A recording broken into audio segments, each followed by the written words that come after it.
Bienvenue à tous, bonjour. Bonjour aux participants qui nous ont rejoints. Bonjour Edicium, bonjour Agde. Est-ce que vous nous entendez bien? Oui, on t'entend bien. D'accord.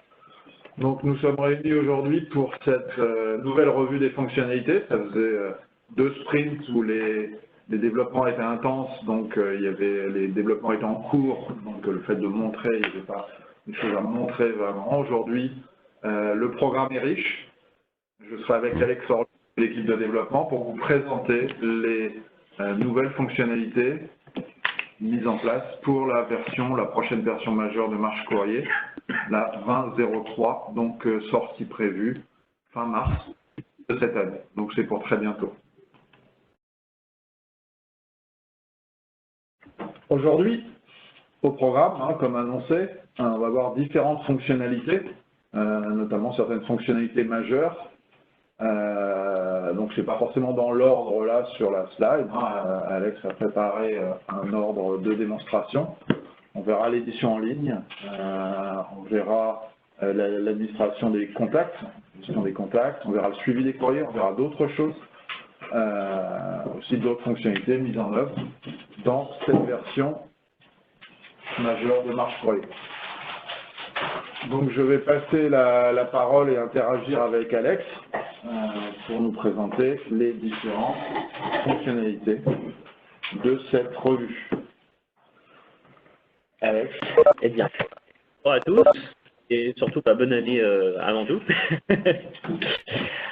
Donc, on va commencer déjà par l'affichage des groupes pour les bannettes. Donc, on va se connecter avec Barbara Bain. D'accord, très bien. Donc, je suis sur ton poste. Voilà. Donc, ce qui nous a été demandé, c'est qu'effectivement, sur le panel de gauche, donc on a la liste des bannettes et du coup, qui sont ordonnées par groupe. Donc, ce qui nous a été demandé, c'est de pouvoir du coup choisir l'ordre dans quel groupe apparaissait sur cette. C'est-à-dire pour un utilisateur qui appartient à plusieurs groupes fonctionnels, le fait de pouvoir choisir l'ordre d'affichage voilà. Sur le volet de gauche des groupes. C'est ça. Donc des bannettes. Donc on a un petit icône qui est apparu sur la droite, une sorte de roue crantée sur mes bannettes. Donc si on clique dessus, on va pouvoir du coup donc administrer ces groupes. Donc les bannettes ont disparu et il n'y a plus que les noms des groupes qui apparaissent. Oui. Et donc là, on va pouvoir glisser-déposer en choisissant l'ordre. Par exemple, tu peux prendre le manager et le monter en haut pour pouvoir le mettre plus en haut. Voilà. C'est enregistré en temps réel, donc après, tu n'as plus qu'à recliquer sur l'icône pour pouvoir donc réafficher les bannettes.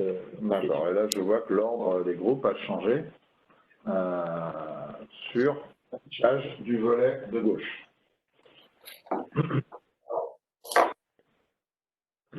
Donc voilà, tout simplement. Donc là, c'est valable si j'ai, par exemple, je sais pas, 5 groupes, un superviseur, etc. Voilà. Là, je change et j'organise.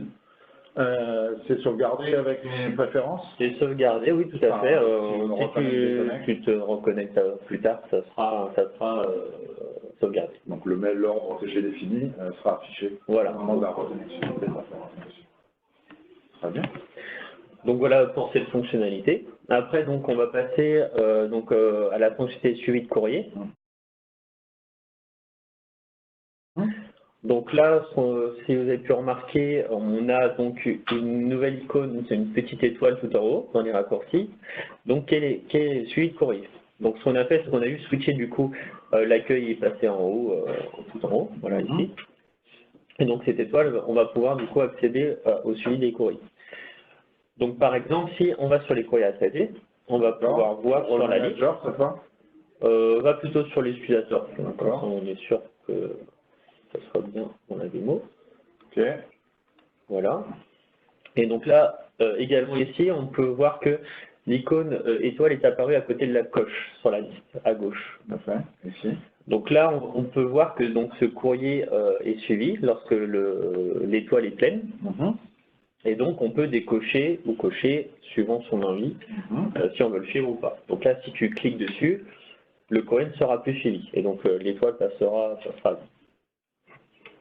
Et donc là, si tu le recoches, donc là, on va suivre ce courrier. Donc là, on voit qu'il y a un petit 1 qui est apparu du coup sur les raccourcis en haut. Et donc après, à n'importe quel moment, tu peux cliquer sur ce bouton étoile pour pouvoir donc accéder à la liste des courriers qui sont suivis. D'accord, c'est une sorte, enfin, c'est comme un dossier, c'est une bannière qui va regrouper en fait les courriers suivis, sachant que le suivi peut être fait à la volée, au moment de l'indexation, au moment du traitement, dans une bannière, enfin à n'importe quel moment dans l'application. C'est ça. Et donc à ce niveau-là, on pourra accéder du coup aux différentes bannettes si le courrier est associé à une bannette. D'accord. Si tu fais clic sur le courrier, ouais. Tu vas pouvoir avoir le menu contextuel qui apparaît. Et du coup là, on pourra accéder à la bannette en question. Donc si elle est dans D'accord, elle est présente, donc il est présent dans plusieurs bannettes. Donc en fait, on a la même fonctionnalité parce qu'on l'avait vu pour ceux qui étaient là, comme les dossiers. C'est-à-dire à partir du moment où j'ai un courrier, le fait de le voir c'est bien, mais le fait de pouvoir les traiter ou le voir dans son contexte, c'est-à-dire dans une banette de traitement, c'est ce qui est intéressant, donc d'accéder au courrier pour effectuer une action dessus à n'importe quel moment. Donc j'ai la fiche détaillée, enfin je retrouve les actions. On retrouve les actions, oui c'est ça. Voilà, la notation. Donc voilà pour le suivi de courrier, donc c'est vraiment pour vraiment suivre le courrier. D'accord, donc on va retrouver cette étoile, hein, elle est importante, bon c'est pas une innovation, on la trouve un peu partout. On va la retrouver après effectivement dans la fiche de traitement. Dans l'interface, on aura à chaque fois cette marque qui nous permettra de... Comme un switch, hein, on-off, suivre, ne plus suivre, tout simplement. Ouais. Donc maintenant, on va aller dans les courriers à traiter. Donc on va plus se pencher maintenant sur les contacts. D'accord, donc je suis en utilisateur, hein, toujours. On est toujours en utilisateur, courrier à traiter. Barbara, très bien. Donc là, on va cliquer sur ce courrier-là.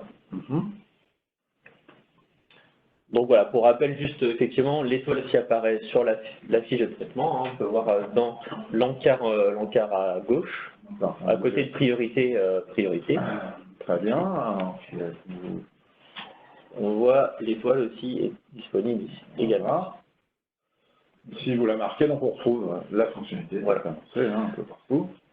Donc voilà, et donc maintenant pour accéder au contact, donc on va aller sur information. Ici ou c'est pas encore implémenté? Oui, ici c'est implémenté.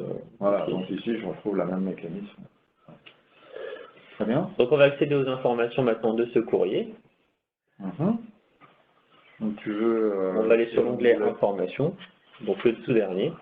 Celui-là, qu'on retrouve, hein, et donc là on voit pour ce courrier, donc on voit qu'il y a un expéditeur associé. Donc là c'est la partie contact.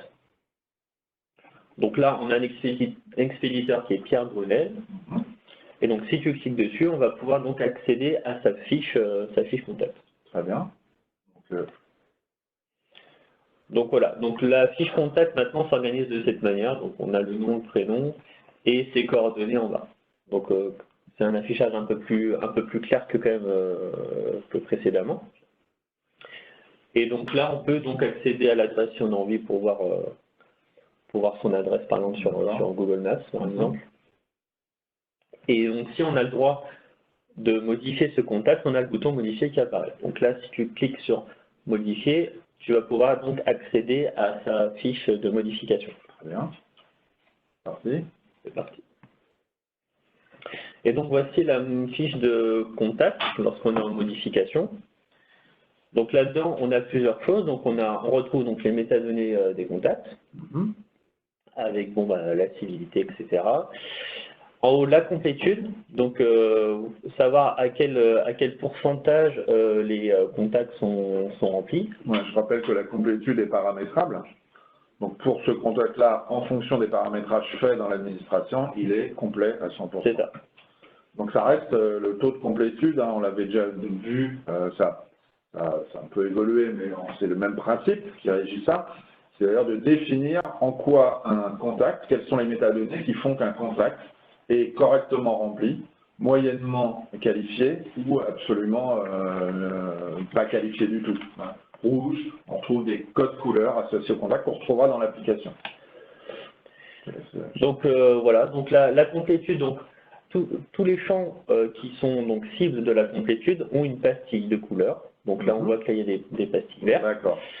Donc là, c'est vraiment les champs qui sont remplis. Après, on a un bouton qui est plus d'informations où on peut rajouter des champs qui ne sont pas présents et pas remplis pour ce contact. D'accord. Donc là, il n'y a vraiment que les champs qui sont remplis pour ce contact qui s'affichent. D'accord. Effectivement, je suis bien de me rappeler cette pastille verte qu'on voit à côté de la notification qui indique que cette donnée fait partie des éléments de qualification importants dans l'organisation d'un contact particulier. Voilà.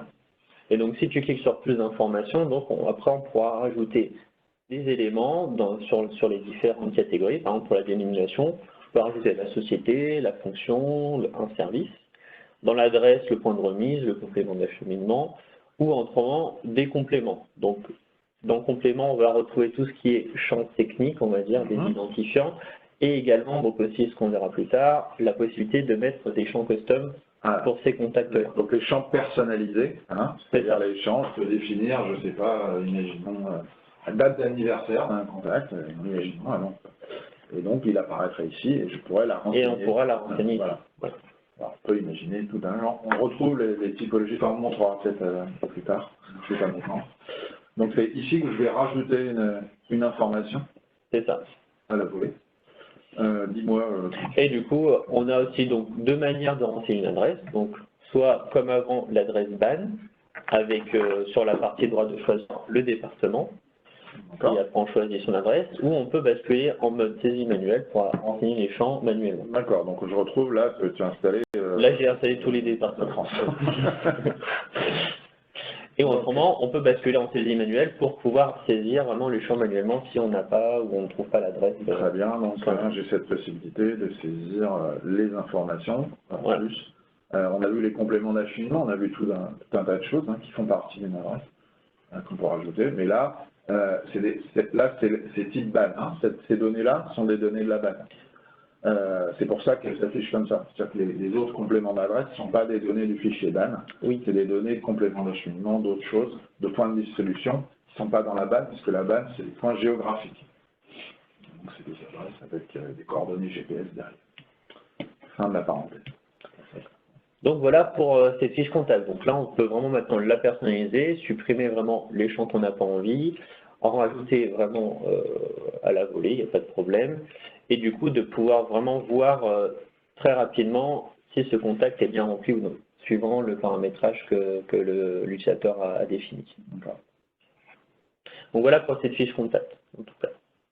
Donc là, on va plutôt maintenant basculer sur la partie administration du contact. Donc là, on a vu un peu tout ce qui est utilisation et modification. Donc ce qu'on va faire, c'est qu'on va se déconnecter de Barbara Bain et on va se connecter avec Bernard Billet. Alors, je rappelle, la mention sur fond bleu, c'est bien, on revoit la pastille ici au niveau de l'expéditeur, pastille verte. Oui, et puis ici également, on peut cliquer sur le nom si on a envie effectivement d'accéder encore à la fiche. Donc voilà, donc là, on va se connecter avec Bernard Billet pour accéder à l'administration des contacts. Très bien. Donc on va se déconnecter. Billet, hein? Oui.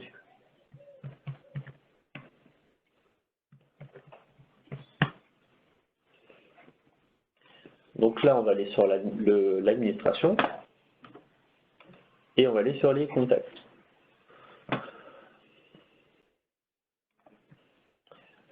Donc on a simplifié quand même cette administration. Donc là, maintenant, on arrive directement sur la liste des contacts. On est un terrain inconnu, là, par rapport aux listes et par rapport à tout ce qu'on trouve dans l'administration. Donc là, basiquement, on retrouve le nom, le prénom, la société et l'adresse du contact.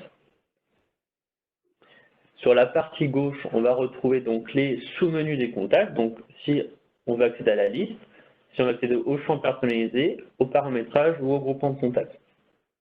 Toutes les fonctionnalités liées voilà. au contact.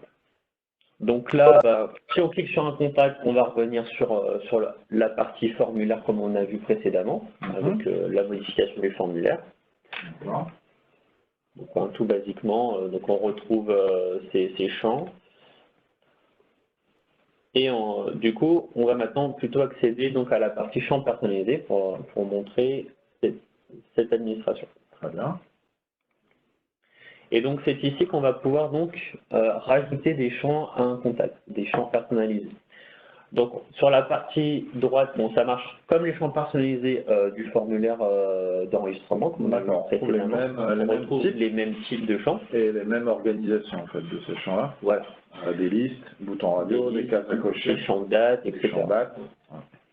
Donc là, bah, tu peux en créer un, par exemple, je sais pas, Félix Deshollandes, si tu as envie, ou une chaîne de caractères.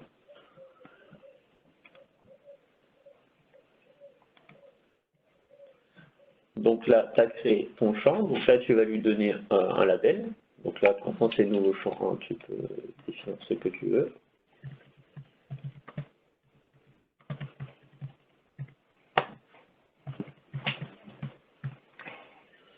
Donc après, comme c'est une liste déroulante, tu vas lui donner donc des valeurs, les listes des valeurs de ce champ.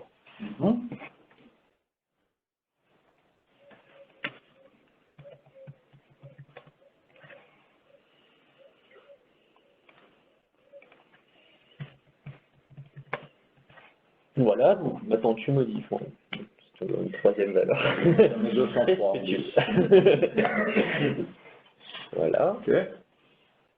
Donc là, tu peux modifier. Et donc là, maintenant que c'est ce champ disponible, si tu vas dans un contact, tu reviens sur la liste des contacts, tu vas pouvoir donc ajouter ce champ à un contact. Donc là, on retrouve les informations basiques qui sont remplies. Si tu vas dans plus d'informations et compléments, tu vas pouvoir retrouver donc ta liste déroulante. Et là, du coup, tu pourras l'utiliser. Voilà. Et donc après, valider. Voilà. Oui, on repasse en adresse manuelle par contre. Il manque une donnée, c'est pour ça. Et c'est validé. Et donc là, tu vas pouvoir donc avoir la valeur qui est enregistrée dans ce contact. Donc voilà, donc après, on peut l'utiliser ou non pour le contact que tu vas enregistrer plus tard. Donc voilà pour les champs personnalisés. Donc on peut vraiment maintenant mettre les champs de date, hein, vraiment tous les champs que l'on veut. Des typologies, des classements, des informations. Enfin, voilà, donc après, libre au client effectivement de personnaliser sa fiche contact. Et donc, on va passer à la troisième administration, donc qui est le paramétrage des contacts, donc qui existait déjà, mais qu'on a remanié pour ce sprint-là. Donc là-dedans, donc si tu cliques dessus, on va retrouver donc la liste des champs disponibles, tous les champs disponibles pour un contact. Et donc là-dedans, on va pouvoir donc paramétrer ce champ, dire par exemple, est-ce que ce champ-là est obligatoire? Ouais. Est-ce qu'à la saisie, à la création du contact, ce champ doit être obligatoirement rempli? Voilà. Et après, on a trois nouveautés. Donc, le critère de complétude, la recherche dans l'autocomplétion et l'affichage dans l'autocomplétion. Donc, le critère de complétude, c'est pour justement savoir si ce champ est cible de la complétude, donc le pourcentage de complétion de la complétude du contact. Si j'attends que ce champ soit rempli pour dire que mon contact est correctement qualifié, ou pas, si c'est un champ qui est important. Un troisième critère qui est recherchable dans l'autocomplétion. Donc ce champ, s'il est coché, il va être cible lorsque l'on va rechercher un contact au moment, par exemple, de la création d'un document et que l'on va trouver un contact dans l'autocomplétion. Vraiment, je tape mes premiers caractères dans une liste de contacts, voilà. Je vais m'afficher un contact. Est-ce que la donnée qui est dans ce champ sera prise en compte ou pas dans la recherche. Voilà. Donc, ce qui a été demandé, parce qu'effectivement, suivant les clients, effectivement, ils ont plusieurs manières de... si je prends ma liste un peu personnalisée de tout à l'heure, mon sprint, si je coche le fait qu'elle soit recherchée dans tout complétude, la valeur sera recherchée aussi dans les critères. C'est ça. Bah là, on peut voir revue de sprint contact, le champ. Donc là, on peut cocher ou non si ce champ sera pris en compte dans la recherche de... Donc là, je peux dire, tiens, quand je tape une valeur, je veux qu'il me recherche dans cette donnée. Voilà. Et donc, cette donnée soit prise en compte. Là, le dernier critère donc, qui va de pair un peu avec la recherche, c'est que si effectivement ce critère est recherchable, on pourra donc l'afficher au moment du résultat. Donc soit on peut effectivement dire je peux rechercher sur ce critère, mais dans l'affichage, pour éviter vraiment que ça soit trop... voilà, pas besoin qu'il apparaisse. Voilà. Et donc je vais pouvoir ici régler finement, très finement, voilà. tout ce qui régit en fait. Donc là vraiment c'est entièrement paramétrable, donc on peut vraiment tout afficher, donc ce qui prend un peu de place, c'est normal, mais du coup on peut vraiment n'afficher que le strict minimum si on a envie vraiment que ça soit assez clair dans le résultat de complétion. Donc on peut être très laxiste sur un contact en disant juste un nom, une organisation, ou au contraire très normé en disant attention, un contact doit être rempli de telle façon, on doit tout retrouver. Donc je peux avoir par exemple un numéro de tirette, je peux avoir toutes on les peut données, vraiment n'importe quel champ que tu as pour renseigné. moi, ça fait partie, voilà. C'est ça. Je peux faire le distinguo personne morale, personne physique, si j'ai envie d'appliquer du juridique, je peux faire des classements, des typologies de contacts. Après, c'est totalement ouvert de ce côté-là. Hein. Oui, bah ça voilà, c'est vraiment paramétrage. administrable. Donc voilà pour le paramétrage pour tout ce qui est aspect comptable, donc le paramétrage, les champs personnalisés et la refonte donc vraiment de la liste globale des contacts. On retrouve aussi le fait que je puisse désactiver la complétude, là, si je regarde. C'est une fonctionnalité qui existait déjà, mais je le rappelle, ça fait bien. Oui, effectivement, si on n'est pas intéressé, on peut toujours le désactiver et ne pas l'afficher si éventuellement. C'est pas nouveau, mais pour la 20 €. Voilà. Donc voilà pour les nouveautés en tout cas de la partie contact. Et donc le dernier point qu'on va regarder, donc c'est l'édition en ligne des documents. D'accord, très bien. Donc là, on va se reconnecter avec Barbara Bain.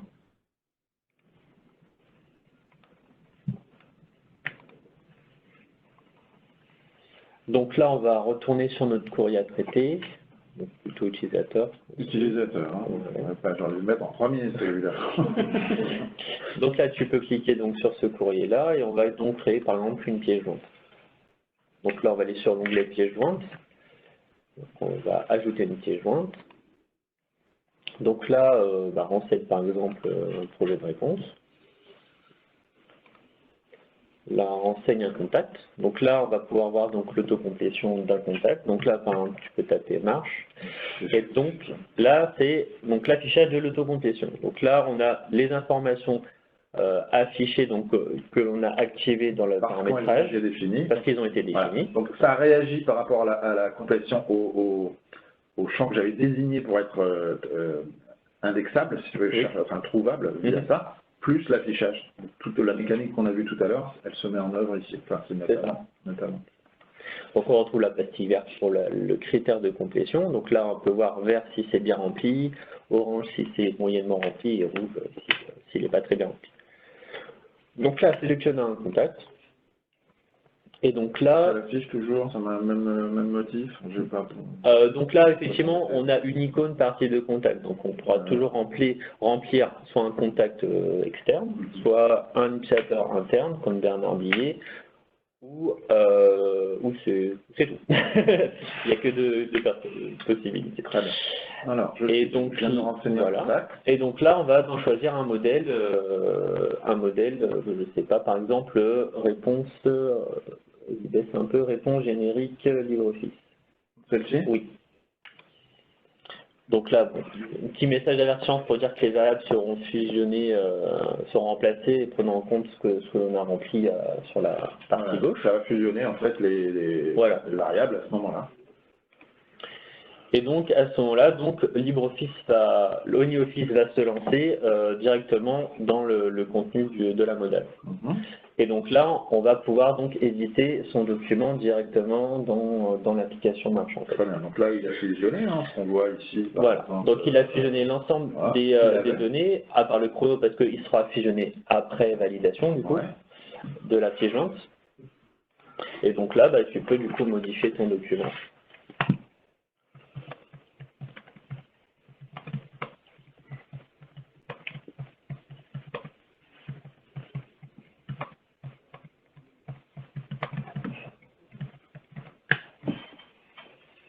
Donc voilà. C'est pas l'italique, hop, je vais mettre du gras. Enfin, je retrouve les fonctionnalités. On retrouve effectivement les fonctionnalités d'un traitement de texte. Office, quoi.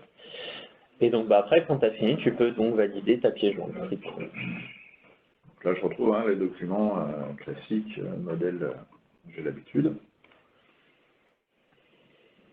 Et donc voilà, après ta pièce jointe est créée, voilà, tu peux voir le document si tu as envie. Et donc là, on trouve donc son document modifié.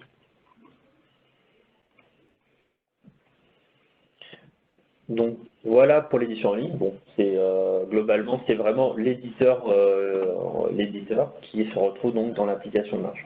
Donc, ce qui évite effectivement tout ce qui est les lourdeurs de Java et tout ça. On peut quand même avoir la possibilité, si les utilisateurs veulent encore utiliser le traitement bureautique, on peut choisir dans les options de son profil sur quel éditeur on veut encore pointer. Donc soit le OnlyOffice, soit le mode décentralisé comme on l'avait avant. D'accord, simplement, on peut aller voir ou... On va le voir.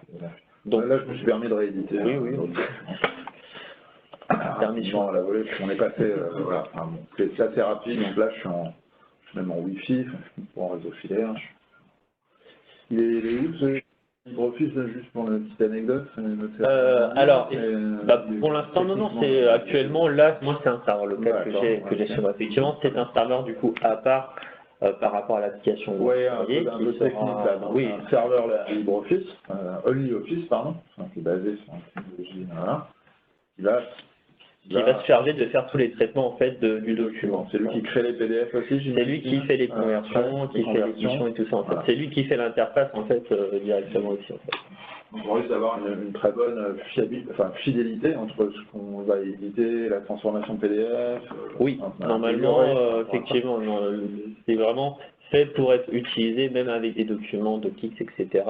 La fidélité est quand même là, quoi. Oui. Là, j'ai intégré une nouvelle fiche. Et donc là, comme je le disais précédemment, on peut accéder donc via son profil. Oui. Hop, on clique sur Barbara, oui, mon profil. Et donc là, dans mes paramètres, on a donc un nouvel onglet qui est option d'édition, qui est tout en haut. Et donc c'est ici en fait que la personne va pouvoir dire sur quel éditeur il veut utiliser en fait. Soit le mode Java, soit le mode OnlyOffice. Donc avec une petite description en dessous pour un peu quand même que ce soit parlant. Voilà, donc le mode Java, je rappelle, c'est le mode aujourd'hui utilisé par l'application. C'est ça, c'est le mode accès par pont avec le programme. Je communique avec un éditeur. Donc OnlyOffice, ça supporte aussi bien tout ce qui est DocX, etc. Oui. On est d'accord. De toute manière, oui, mais voilà. Ça sera pour l'utilisation avec les modèles de documents. Donc de toute façon, ils n'auront pas à choisir le type de document. Non, mais c'est aujourd'hui. Mais oui, à un moment, il y a vraiment le DocX, le DT, tous les formats sont supportés. D'accord. Donc là, c'est au niveau utilisateur, hein, on est bien d'accord, c'est le profil. C'est par utilisateur. Des utilisateurs qui utilisent le mode Java et d'autres qui utilisent le mode OnlyOffice. Si par exemple, je ne sais pas, un jour le serveur n'est pas disponible, ça ne marche pas, ils pourront toujours revenir sur le mode Java si par exemple, effectivement, ils sont bloqués, ça pourra les débloquer un temps, par exemple. D'accord, c'est un exemple d'utilisation. Voilà. Pour le moment.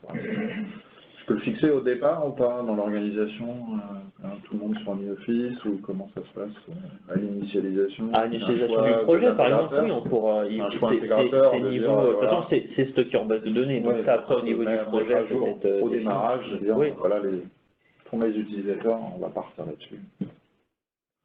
Donc voilà pour la démo. Nous avons fait le tour des fonctionnalités de ce sprint. D'accord. Sur cette démonstration des fonctionnalités de la 20.03 de Marche Courrier, nous avons vu l'édition en ligne, c'est pas dans l'ordre. C'est autre chose à voir? Oui, non, parce que je vois effectivement qu'on n'a pas forcément vu, mais maintenant effectivement, on peut définir maintenant des circuits d'avis par défaut dans la partie entité. Donc c'est dans la partie paramètres, hein? Oui, dans l'administration de l'entité. Donc, par exemple, je vais reprendre l'administrateur. Bernard Billy, l'administrateur. On se connecte. Donc, c'est dans les entités. Donc, maintenant, en fait, lorsqu'on accède, par exemple, au service courrier, Bernard Billy ne peut accéder qu'à ça. Donc on a ligne de diffusion, circuit de visa, et maintenant on a l'onglet circuit d'avis, les nouveaux onglets circuit d'avis. Avec la mécanique des mêmes modèles de Oui, voilà, c'est exactement les mêmes que par exemple pour le circuit de visa. De choisir ou pas en fonction d'un service pour l'utilisateur, d'avoir la possibilité de le modifier, de ne pas le modifier, on trouve la même mécanique, enfin les mécaniques standards derrière. Donc voilà, c'était juste pour vous montrer.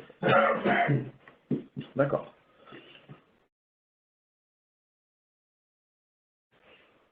Voilà. Ouais, mais enfin bon, il y en a qu'un.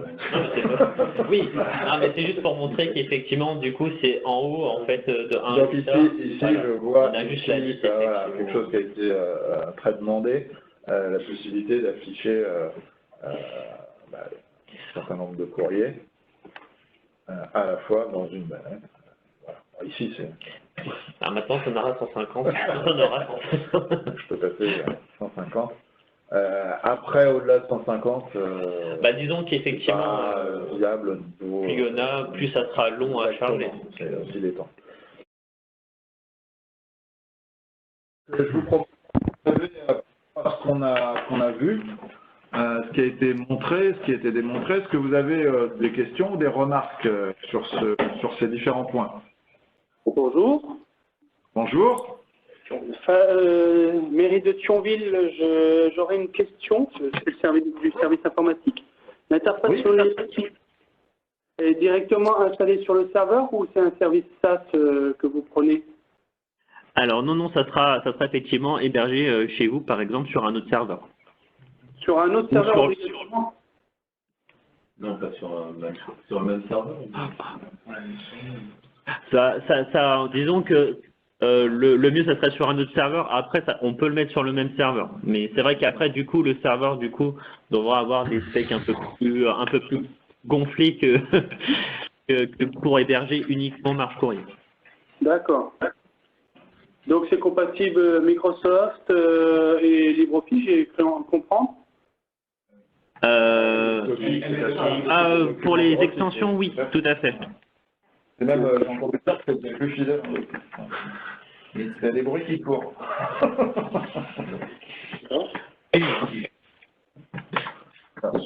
Oui. Une licence supplémentaire à prendre ou c'est libre de droit?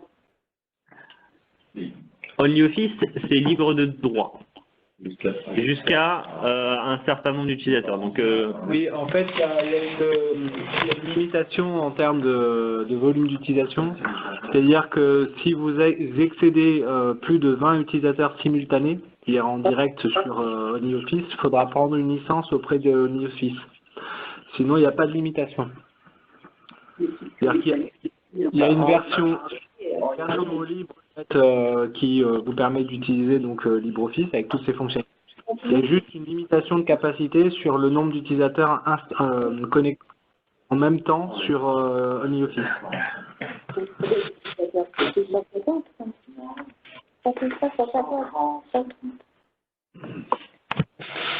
Avez-vous d'autres remarques ou d'autres questions pour l'équipe? Oui, bonjour, Michel, du Gami Sud-Ouest. Bonjour. Bonjour, je rebondis juste sur effectivement le OnlyOffice. Est-ce que vous avez une idée du coût de la licence OnlyOffice en illimité? Alors, il n'y a pas tout est en ligne. Il faut aller sur le site OnlyOffice. Il y a une tarification claire.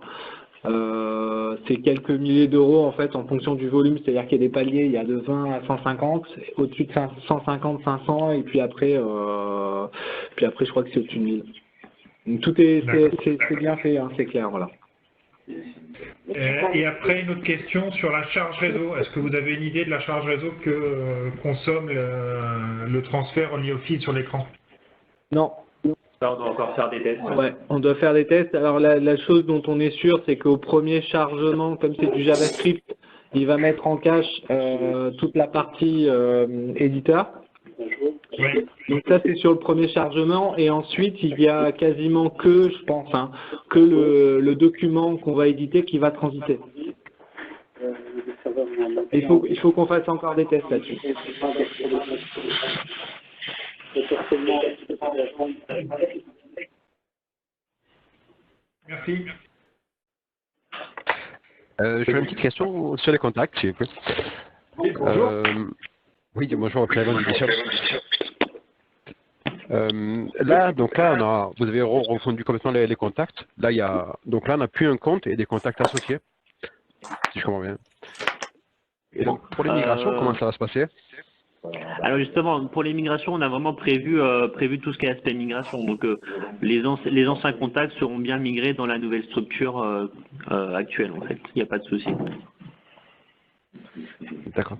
Est-ce que vous pourriez faire un exemple? Par exemple, on a une préfecture, et comment on rajouterait plusieurs contacts à cette même préfecture, hein? En fait, maintenant, en fait, c'est vraiment une ligne par contact. Donc, en gros, il faudra renseigner le même nom de société, par exemple, préfecture, et du coup, renseigner après le nom et le prénom, en fait. Il n'y a plus ce système de hiérarchie où il y avait par exemple, préfecture avec des contacts associés. Vraiment, tout est à plat maintenant. D'accord. Merci. Limité via l'auto, tu parlais de l'autocomplétion, c'est discret. Oui, après, donc effectivement, mon collègue me redit effectivement que la société, en fait, lorsqu'on enseigne la société, en fait, dans, par exemple, le préfecture, il y aura en fait une information pour dire que la société existe déjà. Donc, on pourra du coup copier l'adresse, par exemple, de cette préfecture pour pouvoir rajouter, par exemple, une autre personne. Voilà. Et le mécanisme pour éviter les doublons qui sera d'autocompléter pour voir Voilà. instantanément que le contact existe déjà avant de le créer, pas d'avoir le réflexe de créer. Mais, bon. D'accord. Votre participation à cette revue des fonctionnalités. L'équipe est disponible pour interagir via la forge, via d'autres questions qui ne seraient pas liées forcément à votre utilisation là, qui vont être des questions liées à ces futurs développements, pour qu'on puisse apporter des réponses aussi précises. Et je vous donne rendez-vous donc à la prochaine revue, le 21 janvier, voilà, avec toujours plus de nouvelles fonctionnalités sur cette feuille de route bien chargée de marche courrier 2003. Merci à tous. Merci à vous. Merci à vous. Bonne journée. Au revoir. Au revoir.